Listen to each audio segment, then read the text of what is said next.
was driving home, just not feeling well. I had a head-on collision with another vehicle. I mean, the next thing I remember is seeing what was going on from the above position. And all of a sudden, I saw a field and I saw gates in the distance. This is Touched by Heaven, everyday encounters with God. Because God is speaking to you, and me, and the church, and the world.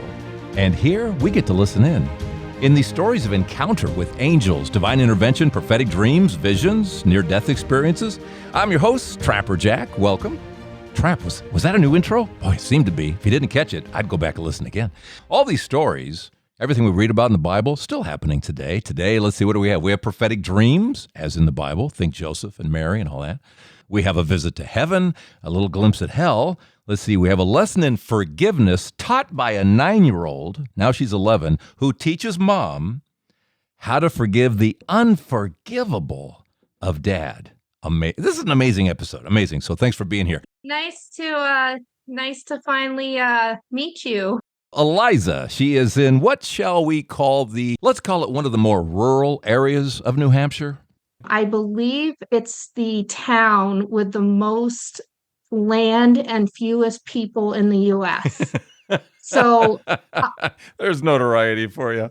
Yep, I live in the middle of nowhere. I wake up to deer and moose and bear in the backyard, and that's a typical day for us. My car insurance, because just going back and forth to work. It's not the cars that are getting you, it's the moose, the bear, and the deer. Exactly. Wow, exactly. Okay. All right. So I started looking around at podcasts and then I came across this one. It just solidified everything that, I had experienced in my life as being, somewhat normal. So I really loved listening to it. Growing up for Eliza, life was church. Church was life. Kind of an offshoot of Baptist, where we wore long dresses and really had very limited access to the outside world. A lot of this is the only religion that is accurate, and every other religion is going to hell. And I really, even as an 8-year-old, was really going through my Bible and trying to compare what was being taught to me versus what was in the Word of God. I was adopted as an infant. It was an open adoption within the family. So my great uncle and my great aunt adopted me and raised me. The experiences for Eliza began very early, about age 5 or 6. As I was going by a farm, I looked at it and I said, "It's a beautiful farm. It's too bad it's going to be burnt down soon." And she said, "Why? Why is that?" And I said, "Because I had a dream it burnt down." Okay. A week later, that farm burnt down. You have any thoughts on why you think you were given that? I think he was preparing me for the life I was going to have as an adult. And when I tell you what I've been through, that will make sense to you. Yeah, and I should mention here, and maybe I should have said this earlier. I'm sorry, it just hit me now, that this is not a listen while the kids are in the car kind of episode. We kind of get into adult stuff. Just to say that now as we proceed here with Eliza. I think my first real experience that really opened my eyes to the fact that there is a constant struggle between the devil and God's side, that spiritual warfare that's constantly going on behind the scenes. I was a licensed nursing assistant at 16. I worked at a little nursing home. And so I saw a lot of people pass away and nothing, abnormal until the day I met a lady named Eve. Eve was a satanic worshiper, and she had a Ouija board, and she would use it all the time. I would see it moving all the time, but I was convinced this woman was using magnets. So this lady was paralyzed in the sitting up position. And one night I noticed her breathing was slowing down, and the nurse was saying, she'll probably pass away tonight. And unfortunately, because of her actions towards the end of her life, really no family wants to be with her. She was a very mean woman too. And I clocked out and got in my car and started thinking about it. And I'm like, no matter what she's done, she does not deserve to die alone. So I got out of my car and I went into Eve's room and I sat with her for a few hours. And finally, she took her last breaths. And I remember her opening her eyes, and all of a sudden, she was no longer in the sitting up paralyzed position. She had straightened up, and she was almost tense all the way down. And she opened her eyes and looked at me, and I'll never forget what I saw. I couldn't take my eyes off of it, yet it was the most terrifying thing I had ever seen. I saw flames in her eyes, and I was convinced at that point I was looking into the gates of hell. A whole bunch of weird things happened in that room. The nurse came in after she passed away, couldn't figure out why she was no longer in the paralyzed sitting up position, but she was flat. You That said that something occurred. about in your note too about the Ouija board. The Ouija board was definitely moving on its own, just back and forth. I never looked at the letters. I didn't want to know the letters. After she had passed? While she was passing, Wow. I just left wondering why God would let me see that because it terrified me. I had nightmares for years over that situation. Well, Um, as you say, getting to know spiritual warfare, that this is real. Because as you know, there are a lot of people who have no idea, who don't believe any of this craziness about the devil and all those kinds of things. right. And you know otherwise, and you've seen otherwise. I have seen otherwise. Eliza heads off to college, but it's not keeping her interest. What she wants to do is read the Bible and read the Bible and then read the Bible. So forget about college. And she decides to become EMT and then paramedic. And because I was just filled with what God had taught me while I was hungry for Him, He gave me so many opportunities to comfort people who were going through horrific things, like losing a child to drowning. And just He put me in the right place at the right time. And it's so taboo to share anything about Christ at work, but when it's just you and them, you don't get in trouble for that stuff. And I just felt yeah. Yeah, when I, you're the last person they see before, is that what you're saying? exactly, yeah. So what were you doing? Were you praying with them or inviting them into prayer? What were you doing? Just share that God was real and He's going to comfort you. And I would pray for peace for those who lost a loved one, and then for those who I didn't think would make it because of a gunshot wound or whatever. I was able to pray with them, and some of them were like, "I needed to hear this. I'm ready to go now," and it was just um, such a blessing. It's such a critical point that you're making right here, because in the Catholic faith, there's the Hail Mary, which is pray for us now and at the hour of our death. We don't realize how powerful that moment is. For many individuals, it's still unclear where they're going. And sometimes our prayers can be so powerful, or to get them to pray or to turn towards God or whatever. And so many NDEs have that same kind of experience where, had they died, it would not have ended well, and how important it is in that moment that they turn towards God. I don't think we know how critically important that is. And I don't think a lot of people are ready to accept it until that moment. And we're going to get to your near-death experience and all that. But you mentioned earlier how you feel like your younger experiences in particular help prepare you for what was to come later. He really prepared me for my adulthood. As I came home, I was raped, and Is this somebody you knew? a fellow employee. And I don't remember much except for him giving me water and us walking out to the parking garage together, and then waking up with very few clothes on in the back of my car the next morning. Did you just black everything Um, out? What do you think happened? Or did he give you something? I think he gave me something. I know it resulted in a pregnancy. My parents didn't believe it had happened, and then they wanted to cover it up. And when I went to the church for help, their first question was, "What were you wearing?" And it really pushed me away from the church for a long time. And I felt in a little island trying to figure out where I belonged, where I could get help.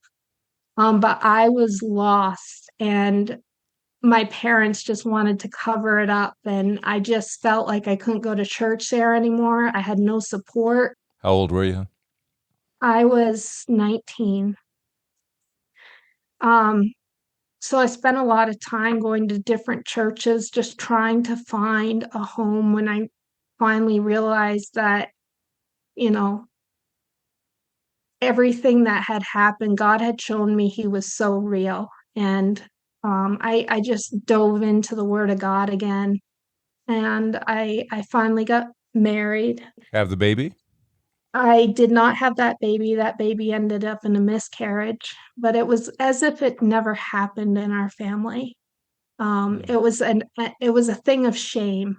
Um, I was definitely alone in my recovery from that, but well, it's the most horrific story. It's actually, I am so grateful it happened to me because after being married, a few years later, I had found out my children were being sexually abused By who? um, by my by my husband. Jeez.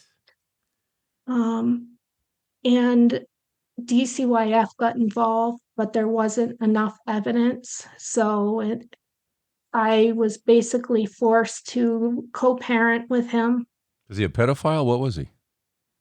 He had gotten raped at a young age, and through grant funding and everything else, long story short, is when I worked for the CDC, got to do a lot of research, and the majority of people who harm children were harmed themselves, 90% of them.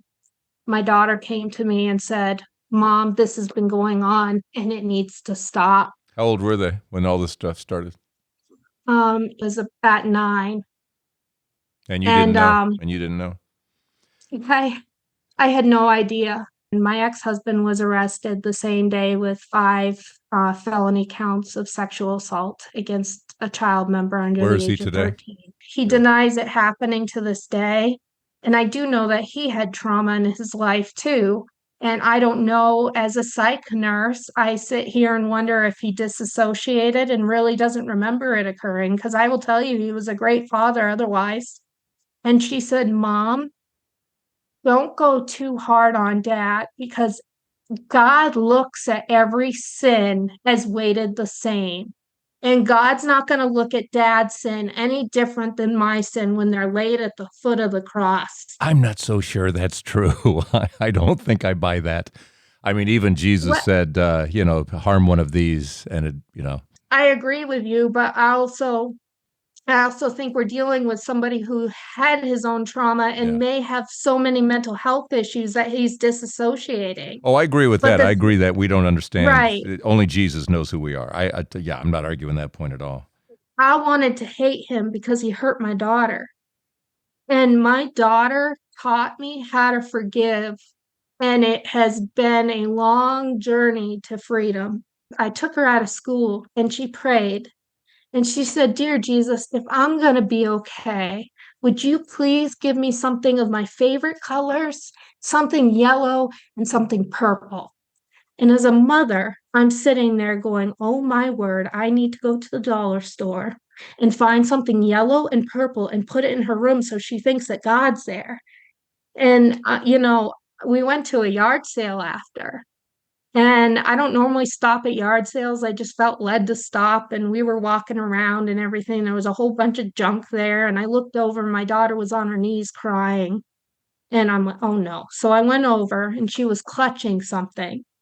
And she opened her hand and she goes, "Mama, God answered my prayer. He's right here." And it was a cross necklace. And one side of the cross was purple and the other side was yellow. And I was just in shock. The first thing that came to my mind was, "Oh, ye of little faith." And the Bible talks about the faith of children and how powerful it is to God. Well, I just saw it in that moment, and I was like in awe. And I asked the guy at the yard sale, how much for this necklace? We need to have it. And he looked at it and he goes, you can just have it. I've never seen it before. Don't you love it? Wow. Just dropped it into your hands right there. Just dropped it. And the funny thing is, when we went, this isn't like, but when we found out the charges were dropped against her father, she had fear of going back to the same parenting plan as before just because the charges were dropped. And she goes, Mom, if we're going to be okay, God will give us something yellow and purple. And I again thought, man, I need to find something. But I remembered what had happened before. That same day, we drove up our driveway, and my stepson had bought a new motorcycle. And the first thing he said is it's a really weird color. And he opened the garage door, and the motorcycle was yellow and purple. And she grinned and she goes, I told you, Mom, we're going to be okay. Yeah. And just her faith. How old is your daughter now? My daughter is 11 years old. She's amazing. But she's yes, got this kind of I mean, at 11. at 11. And she's like, and I forgive my dad. I'm giving that to him. And it'll mean something to him someday. So just her faith, and at 11, has been so convicting to me. Yeah, and it benefits him, obviously. It benefits him. There are blessings in that he doesn't even know he's receiving. Right, right. And I hope somehow it leads to his own journey of healing. And, even though it's hard to get help for what he's been through and what he's done, and any compassion, he's getting the compassion from the victim. And it's been amazing. How's your son with all this? He wasn't assaulted. He just saw things he shouldn't have seen. But he's kind of learned that forgiveness is important. And he and dad are able to have a good relationship, do activities together, and he's come to forgive him in his own way. So he's doing really well. Okay. And he just hopes that, dad will someday see how powerful the forgiveness they have for him truly is. Amazing story. Yeah, more than this? If you have time. I got time. Go ahead. Near-death experiences. Let's pause right about here. Then more with Eliza and her near-death experience. That's next. Let's see here. Oh, quick Patreon shout out. Thanks, Tony. Thanks, Betty, Alexinas, for supporting us through Patreon. Why, oh, why? It strengthens my faith. Well, my faith has grown, and I feel so much closer to our Lord now because, I've been listening to your podcast for as long as you've been doing them, Yes. which is like 10 years, maybe 11, I don't know, something like that. Right. You and Elizabeth have been so instrumental in so many ways to help me personally through some pretty tough times. And I just also enjoy listening to the other people's stories and hearing how you help inspire them with what you do. And I just feel there's no doubt that the Holy Spirit worked through you. You're touching so many lives. We appreciate that. And it's cool that we know you. I mean, we've come to know you. We know your story and family stories and all that kind of stuff, and we've become such great friends. It's just been cool to watch your walk through life, and ours too. You get to watch some of ours too, obviously. Oh yeah, definitely. And we just so appreciate it. And it's also pretty cool that we're able to meet some of the other listeners on the Zoom calls. That's pretty neat. That is neat, and be able to put a face to the stories. Yeah. It's important what you're doing. Yes, we feel that. And I'm always telling you, you just never know who's listening, whose lives you're touching. Thanks, Tony and Betty, for being part of our Patreon family. Come here to episode 311 at touchedbyheaven.net. Click your way through, or go to patreon.com and search for Trapper Jack. Now, to the near-death experiences here on Touched by Heaven and Eliza. My dad passed away in 2013. My dad was my very best friend. He was my great uncle by blood, and he got cancer. but he kept looking up like he was seeing something, and he kept saying, "They're waiting for me. Do you see them? They're waiting for me." And he's like, "They're gonna accept me home. I can see home, and I just want to be there." And he'd fall asleep, and he'd wake up, and he'd look at me. He's like, "I love you, but I'm ready to go there." And he'd look up, and my mom and my sister and I were both with him, and he waited for us to fall asleep, and he had taken his oxygen off, and when we all woke up, he had passed away. But I saw him just looking forward to going to wherever he was seeing. um I come to my own near death experience. I was actually having seizure issues, and I thought I was fine. I thought I was on meds that were working. I was coming home from a COVID clinic where I was vaccinating. I just wasn't feeling well Okay, so this is a couple of years ago? in 2022. So I was driving home, just not feeling well. And I had don't remember it, but I had a head-on collision with another vehicle. We were both going 50 miles per hour, so it's like hitting a brick wall at 100 miles per hour. Um, and all of a sudden, I mean, the next thing I remember is seeing what was going on in the car and around me. I knew that one of the paramedics I knew was pulling me out of the car and working on me. And Are you seeing I, this from the proverbial above position or what? yes, Yeah. from the above position.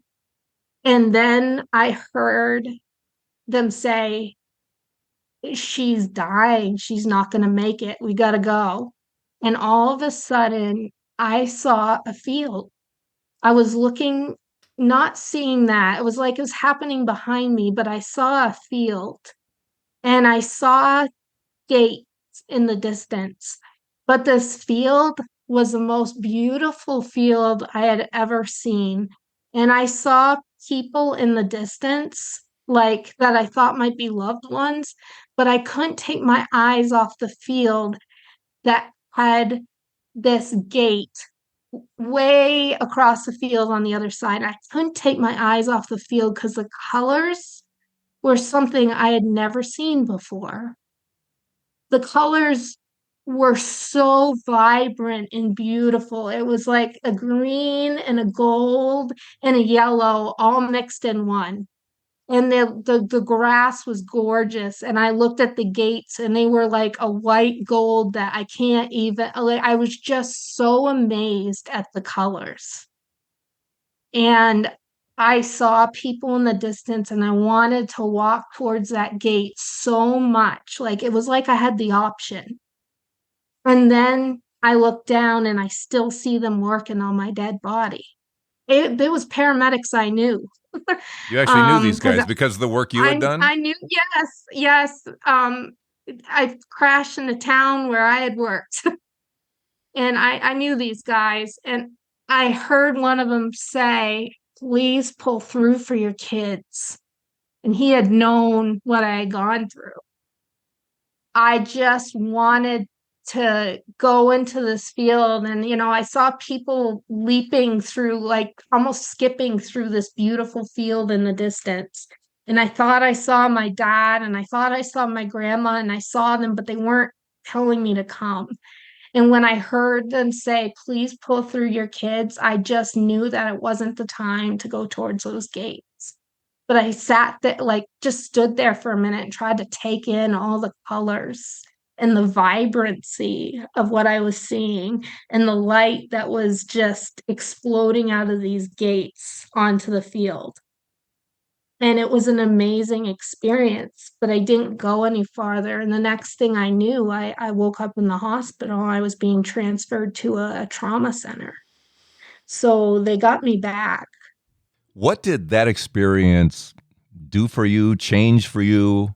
That experience just made heaven so much more alive for me. Yeah.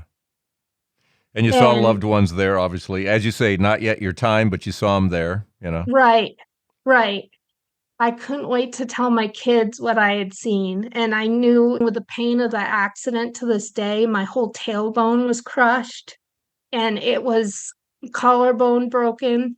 But just the pain I experienced and am experiencing to this day has been rough. But Yeah. I'm so glad God brought me back because I am able to parent the kids, and it's very atypical to be able to bring back trauma codes.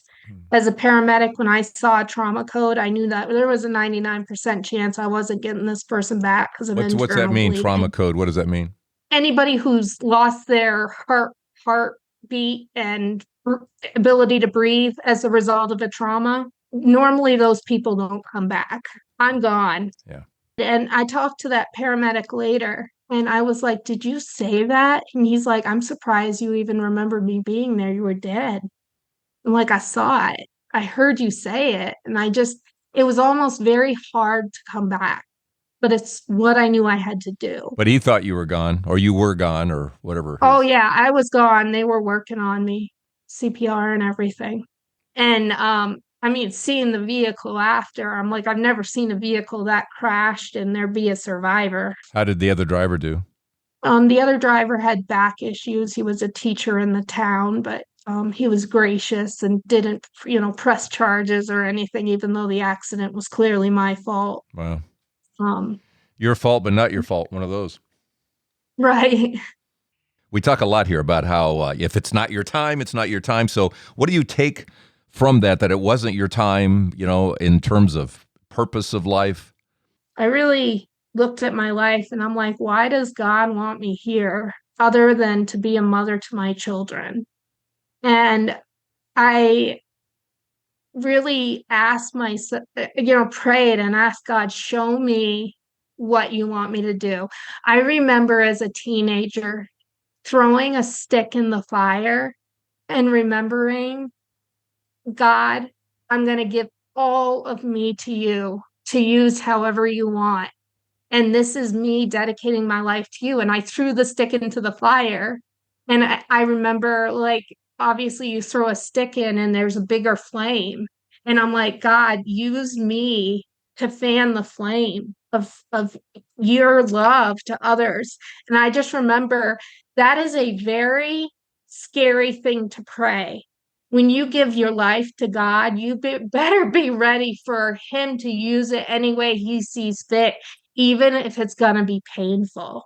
And I remember when I threw that stick in, I knew full well that yes, God's going to use me, but I better be ready for this. One of the things that's just amazing about you, Eliza, after going through everything you've gone through, is that you then go back into nursing, behavioral nursing, to help people like your husband, ex-husband, in what they're dealing with, helping kids with what they deal with. You go back into the fire. Everyone looks at me like, you're the mother of a sexual assault victim and you want to help this group of people. Why? And I don't know why, but God has given me such a heart for them. I pray for them. Every time that something bad happens to me, God shows me later why it occurred, why it happened. It's because He's using me. Yeah. I knew full well when I dedicated my life to Christ and I wanted Him to use me. And I threw that stick in the fire and said, I'm giving all of this to you. Fan the flame. I remember knowing in that moment I was not going to have an easy life. And it hasn't been an easy life by any stretch. It hasn't been an easy life at all. But the more faith you have, I think the more God gives you the ability to see things, feel things, and to be rewarded for your faith. And I really believe the more you're willing to allow God to use you, the more He's going to prepare you to be used. The more you beg God to use you to share the love of Christ with others, He will answer that prayer, but it might not be in the way you want it to be answered. Yeah. Okay. What's left? I just wanted to tell you about the eclipse, and I'll end with that. Okay. Did you have an experience? I think, did you have a podcast about them going over Nineveh? Oh, yeah. Yeah, Obviously, Nineveh is about repentance, a success story. But also, right. I thought some there was also some other messages in that. Yeah. So we went from having no people up here, like I said, to there being cars absolutely everywhere. Rooms were going for 2,000 a night. People were renting out their bathrooms. People were tailgating. There was no room for anybody up here because people were tailgating even in cemeteries and spending the night there, waiting for the eclipse the next day. Oh my word, it was crazy. The eclipse was happening, and all of a sudden, it turned dark, but there were people everywhere, and all of a sudden, everybody started cheering. And you could hear yelling and whooping and cheering for miles. And I just burst down crying because I realized it's the only time in my lifetime that I will hear everybody around me cheering for the glory of God and the awesomeness of his creation. I love you And said that. I love that. it was just so powerful. And my kids were crying too. And they were like, Mom, did you hear everyone cheering for God? And I'm like, this will be the only time in our lifetime we'll ever hear that. Whether they knew But it or not, yes, they were cheering. They were yes, proclaiming the they were glory of God. Absolutely. exactly. And I didn't expect it to happen. I didn't know if it was going to be silence. I didn't know what was going to happen. But if people drove up here to the middle of nowhere, it was because they were excited about this. Yeah. And that's why there was cheering for It miles. was interesting And because we were on the driveway and we had neighbors over and friends over and some family had driven uh-huh. in. And we got a neighbor playing Pink Floyd, Dark Side of the Moon going on. It was cool. And it was funny because, and I'm the blind guy here, so I could make out when it was total, I could just barely make out the corona, the ring, right? So it was kind of cool. Yes. But you also, is interesting is that as the moon covered the sun, you felt the temperature change dramatically. I mean, it Yes. was perceptible that you could feel, oh, it's getting cooler. And then you realized all the birds that were there chirping out there all of a sudden got quiet. It was like, oh, wait, it's night. We don't chirp during night, whatever, and it was quiet. And then there's this, and then again, you could hear cheering. I flashed on something I had seen that morning. It was an article, and it referenced an atheist who wrote an article. I think it was in a DC newspaper. And in the article, the atheist mentioned how eclipses make him uncomfortable. They make him squirm a little bit because he knows the math.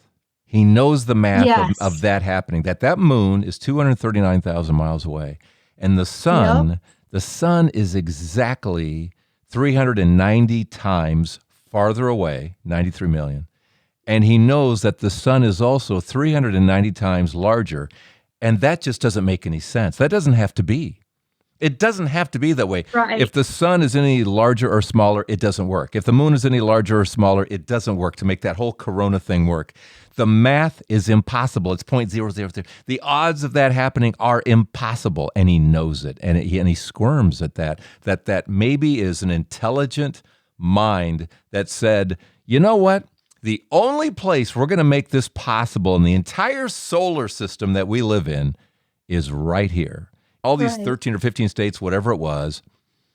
And it's like, you're the only ones at this moment that are going to be able to see this, because on no other planet does this happen, that the sun's the right distance, the right size, the moon's the right distance, the right size.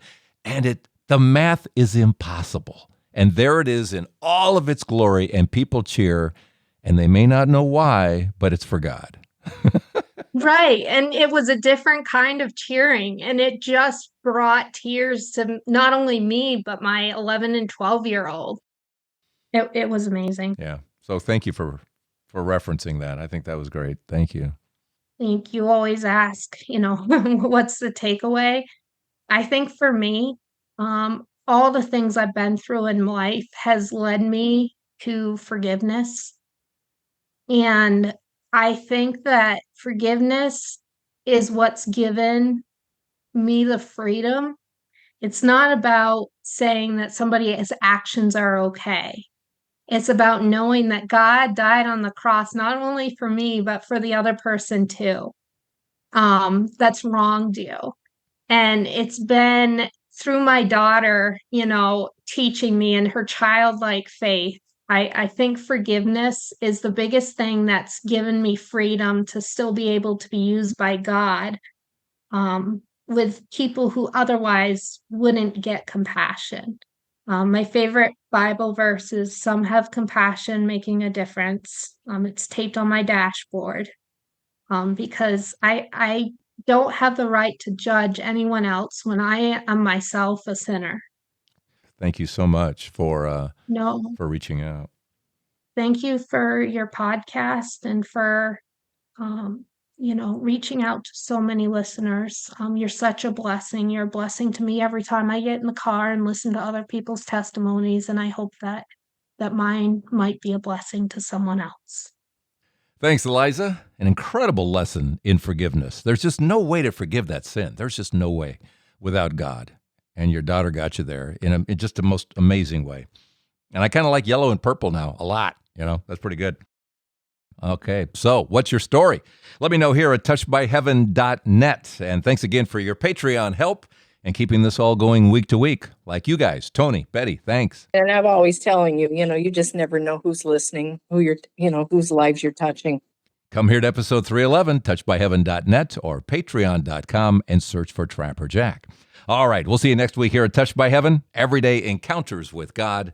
I'm Trapper Jack, looking out onto this incredible, vast listening audience. I believe it's the most land and fewest people in the U.S.